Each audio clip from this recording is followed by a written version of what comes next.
अस्सलामुअलैकुम and welcome back to another day with another video. कैसे हैं आप सब लोग? उम्मीद करती हूँ सब लोग बहुत ही ज़्यादा अच्छे होंगे। तो सबसे पहले मेरे चैनल को सब्सक्राइब कर दें क्योंकि बाद में आप लोग भूल जाते हो सब्सक्राइब करना। आज के सीन्स कुछ ऐसे हैं कि आज मैं एक ग्रोसरी शॉप पे आई हूँ जो हमारी बिल्डिंग के नीचे ही है। तो मुझे बहुत सारी चीज़ें जो अभी ख़रीदनी थी तो वो मैं ख़रीदने आई हूँ क्योंकि फ्राइडे को और सैटरडे संडे को यहाँ पर थोड़ी सी ऑफर्स रहती हैं, तो इसलिए मैंने सोचा कि जाके नीचे से कुछ चीज़ें लेके आऊँ। जहाँ मैं नीचे आई तो मतलब कि पूरा जो ग्रोसरी शॉप्स है, मैंने एक चीज़ बहुत ऑब्जर्व की है कि यहाँ पर जो मैक्सिमम चीज़ें हैं वो इंडियन प्रोडक्ट्स बहुत ज़्यादा है। यहाँ पर यूएई की भी है क्योंकि जो दुबई और पूरा यूएई है ना, इसमें एक्चुअली 200 से ज़्यादा नेशनैलिटीज़ रहती हैं। तो यहाँ हर बंदे की अपनी फूड प्रेफरेंस है, अपना जो प्रोडक्ट वो इस्तेमाल ज़्यादा से ज़्यादा करते हैं। लेकिन मैंने ग्रोसरी शॉप्स के अंदर सबसे ज़्यादा इंडियन प्रोडक्ट्स को देखा है कि वहाँ की जो मेड इंडियन मेड है वो ज़्यादा चीज़ें हैं खाने पीने की भी, और पाकिस्तानी बहुत कम देखी हैं और बाकी दूसरी नेशनलिटीज़ की बहुत ज़्यादा है। और यूएई मेड भी काफ़ी कुछ यहाँ पर पड़ा हुआ है, वो जो हमने सुना हुआ नहीं। इंडियंस की इसलिए समझ आती है कि वो और पाकिस्तानी प्रोडक्ट्स तकरीबन मिलती जुलती हैं, मतलब कि शान और नेशनल के जो बिरयानी बॉक्सेस है और ये सब कुछ जो सब होता है, ये इंडिया में भी इस्तेमाल होता है, शायद यहाँ पे भी इस्तेमाल होता है और पाकिस्तान में भी होता है, लेकिन उन सब पे लिखा हुआ तकरीबन इंडियन मेड था। तो हम लोग बस देखते गए। अब ये सब कुछ जो है मैंने कभी ज़िंदगी में देखा नहीं है एक्चुअली, तो मैंने यहाँ आकर सब कुछ देखा। ये वाली प्रोडक्ट्स खास तौर पे जो मतलब इंडियंस अपनी इबादत के लिए और सारी चीज़ों के लिए इस्तेमाल करते हैं। खैर उसके बाद हम इस सेक्शन में गए जहाँ पर ये क्रॉकरी पड़ी हुई थी और मुझे फ़िलहाल इनकी प्राइसेस देखनी थी कि कितनी है, क्योंकि अभी जो है उनसे काफ़ी ज़्यादा सारा सामान मंगवाया था, तो अब उनको आने में तकरीबन 1-2 दिन होंगे। तो जब तक मैंने कहा कि कुछ चीज़ें जो यहाँ से लेने वाली हैं वो ले सकती हैं।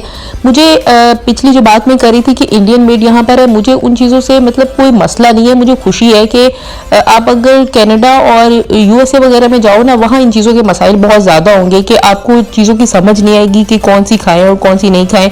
दुबई के अंदर ये मसाइल शुक्र अल्हम्दुलिल्लाह बनिस्बत उन ममालिक के बहुत कम है कि यहाँ पर आपको चीज़ें देख के ना अपने कल्चरल चीज़ें बहुत ज़्यादा मिल जाएंगी। मतलब अगर आप इंडियन प्रोडक्ट्स भी उठा रहे हो तो वो पाकिस्तानी प्रोडक्ट से बहुत ज़्यादा मिलती जुलती है कि हम दोनों कंट्रीज़ का जो कल्चर है और खाने पीने की चीज़ें काफ़ी सेम है।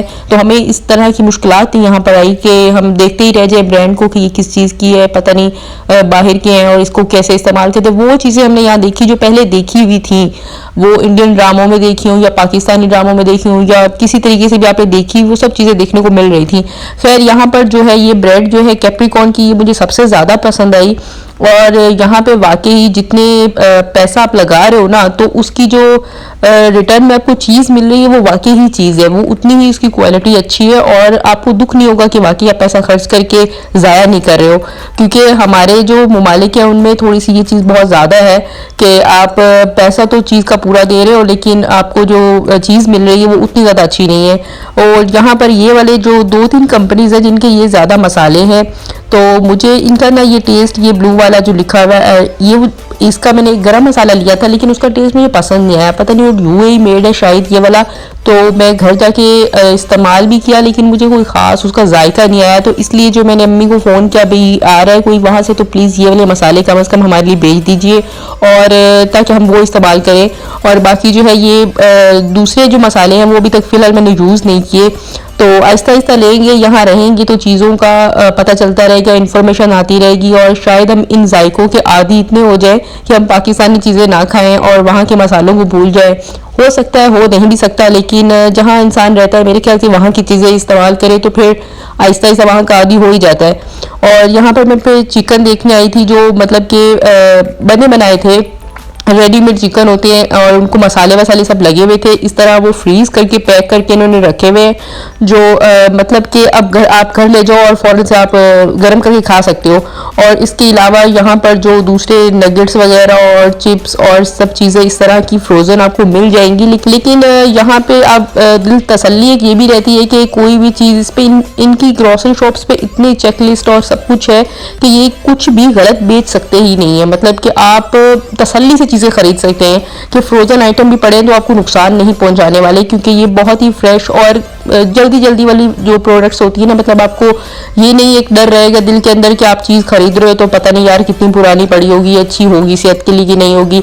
इनकी जो चेक लिस्टें और सारा कुछ है ना, मेंटेनेंस बहुत ही ज़्यादा अच्छी है इन मामलों के अंदर। आप कोई चीज़ ऐसे नहीं बेच सकते गलत। और उसके अलावा यहाँ पर और भी काफ़ी सारे जूसेस वगैरह और सब कुछ, फिलहाल तो हम ये यूज़ नहीं कर रहे, गर्मियों में इनकी ज़रूरत पड़ेगी आइसक्रीम्स वगैरह की और सब कुछ। अभी फिलहाल मौसम बदल रहा है तो ये चीज़ें भी ठंडी और सब कुछ ऐसा लग रहा है गले को भी, और आइसक्रीम्स वगैरह, लेकिन थोड़ी महंगी चीज़ें हैं यहाँ पर। अगर हम दूसरे इलाकों में देखें ना, मतलब बर दुबई और दूसरे जो इलाके हैं, वहाँ मेरा दिल है कि मैं विजिट करूँ एक दफ़ा, क्योंकि लोगों ने बहुत ज़्यादा मुझे सजेस्ट किया कि वहाँ पर चीज़ें बहुत अच्छी हैं और वहाँ जाके आपको कदरे इनकी निस्बत थोड़ी सी कम कीमत में मिल जाएंगी।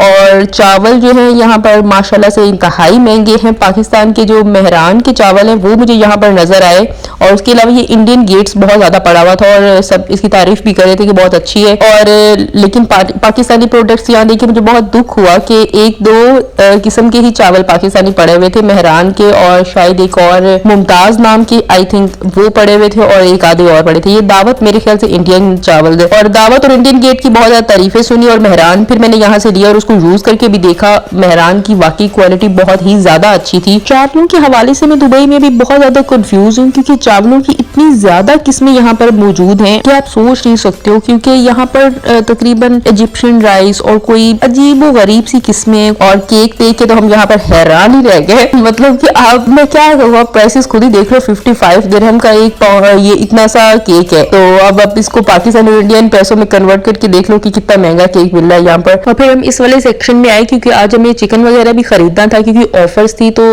इसलिए हम देखने आए थे कि क्या क्या रेट है। यहाँ पर इंडियन मटन बहुत ज़्यादा अवेलेबल होता है और बीफ भी, और दूसरी कंट्रीज के भी होते हैं, जैसे चिकन का क्या चिकन जो और बीफ है वो ऑस्ट्रेलिया वगैरह का और दूसरी कंट्रीज का भी है, लेकिन ज़ाहिर हम पाकिस्तानी ही खरीदेंगे या इंडियन खरीदेंगे। तो यहाँ पर प्राइसेस आप देख लो कि सेल के अंदर, मतलब ऑफर के अंदर 1 kg जो चिकन है वो 14.95 दिरहम का है। तो ये पाकिस्तानी तकरीबन 1100-1200 बनते हैं।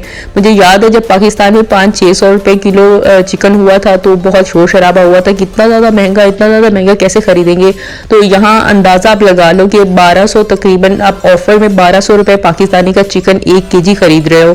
तो ये चीज़ें देख के थोड़ा सा बंदा वो शौक भी होता है, लेकिन अब जाहिर खरीदनी तो है, जो चीज़ खाने की वही खरीदेंगे। अब सब्जी भी इनके पास बहुत कम ऑप्शन है यहाँ पर दुबई के अंदर, और बहुत मतलब कि डिफरेंट कंट्रीज़ की सब्जी है और उनके मुताबिक फ्रूट वगैरह हैं। तो हम ज़्यादा से ज़्यादा वही चीज़ें लेते हैं जो अपनी देखी हो, भिंडी, करेले वगैरह, और थोड़ी सी और बाकी इंडियंस खाते हैं उनके मुताबिक चीज़ें काफ़ी पड़ी हुई हैं, अवेलेबल हैं। और लेकिन काफ़ी कुछ जो है वो चिकन से ही बनता है, तो हम वही खरीदेंगे। और फिर हम इस सेक्शन में आ गए एक अंदाज़ा लेने के लिए कि यहाँ पर इनके रेट्स क्या हैं पाकिस्तान के हिसाब से। ये वाला जो लोशन है मैं पाकिस्तान में देखती थी बहुत ज़्यादा महंगा था, तो यहाँ पर बस सही था, अच्छी कीमत थी। और ये वाला फेस वॉश आप अंदाज़ा लगा लो कि कितना ज़्यादा महंगा होगा। पाकिस्तान में इसकी जो प्राइस है ये 400 है, और यहाँ पर तकरीबन 2000 से ऊपर का ये फेस वॉश मिल रहा है, 26 दिरहम का मिल रहा है।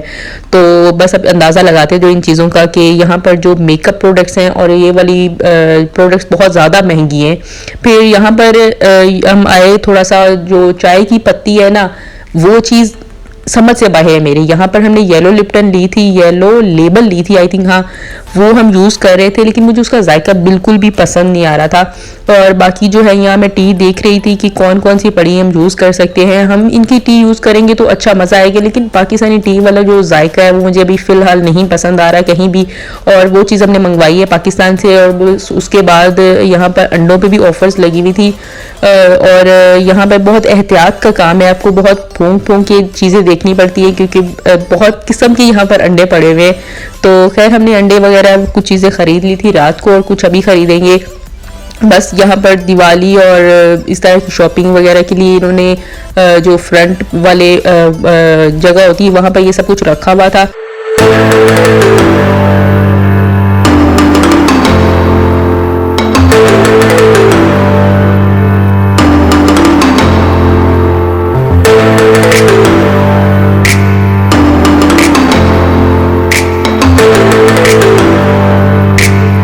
खैर चिकन वगैरह हम सब कुछ लेके ऊपर आ चुके थे, और ये तकरीबन मुझे 16 दिरहम का चिकन पड़ा है, 1 kg से थोड़ा सा ऊपर है, और टैक्स मिला के फिर 16 दिरहम का हो गया। अब ये 1100-1200 से भी गेम ऊपर चली गई है, और पहले थोड़ा सा पड़ा हुआ था, खैर वो भी यूज़ करते रहेंगे। और ये लेके रख लिया है इकट्ठा ऑफ़र की वजह से। और उसके बाद अंडों की ट्रे वगैरह भी हम लेके आए थे, तो इकट्ठी चीज़ पड़ी हो ना, फिर मुश्किल नहीं होती कि बार बार हर रोज़ आप नीचे जाओ और चीज़ ख़रीद के लाओ।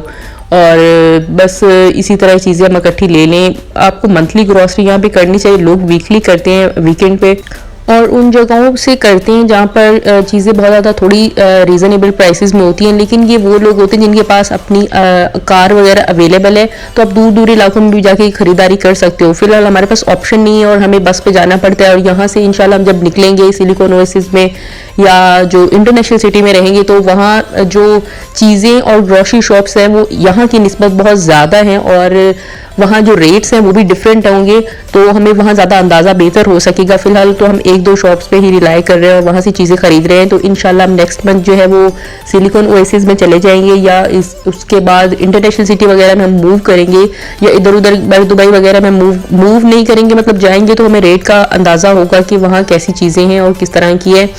तो आहिस्ता आहिस्ता लोग सजेस्ट भी करते हैं, और पता चलेगा यहाँ रहने से ही, एक्सप्लोर करने से ही कि चीज़ें किस तरह की किस रेट में मिल रही हैं। क्योंकि एक ग्रोसरी शॉप पे अगर एक चीज़ 10 की मिल रही है, तो वहाँ दूसरी शॉप पे आपको 12 की मिलेगी, और उस शॉप पे मतलब कि डिफरेंस थोड़ा बहुत है लाजमी हर शॉप के अंदर। तो बस अब इंशाल्लाह आप लोग भी दुआ कीजिएगा, और मेरे ब्लॉग लाजमी देखा कीजिए और लाइक कीजिए और सब्सक्राइब कर दे मेरा चैनल। बस आपके साथ ये वाली जर्नी जो है मुझे शेयर करनी थी, ताकि जो लोग यहाँ पर आ रहे हैं उनको इन चीज़ों का थोड़ा बहुत अंदाज़ा हो, क्योंकि मुझे बिल्कुल भी अंदाज़ा इन चीज़ों का नहीं था। तो मेरे लिए सब कुछ बहुत नया था, और ज़ाहिर एक्सपेंसिव भी लग रहा है, क्योंकि हम अभी फ़िलहाल वही जो है ना पाकिस्तानी पैसे ही खर्च कर रहे हैं, तो इसलिए ये सारी चीज़ें महंगी लग रही हैं। यहाँ की करेंसी यूज़ करेंगे, यहाँ के जो सैलरी के मुताबिक यूज़ करेंगे, तो हमें ये चीज़ें थोड़ी ईजी लगेंगी और इतना मसला नहीं होगा। और एक दफ़ा जो चीज़ें काफ़ी सारी ख़रीद के रख लेंगे, फिर हमें तसल्ली से अंदाज़ा होता रहेगा कि कहाँ से क्या चीज़ ख़रीदनी है, कैसे ख़रीदनी है। तो इंशाल्लाह आप लोग इसको लाइक और शेयर ज़रूर कीजिएगा। अल्लाह हाफिज़।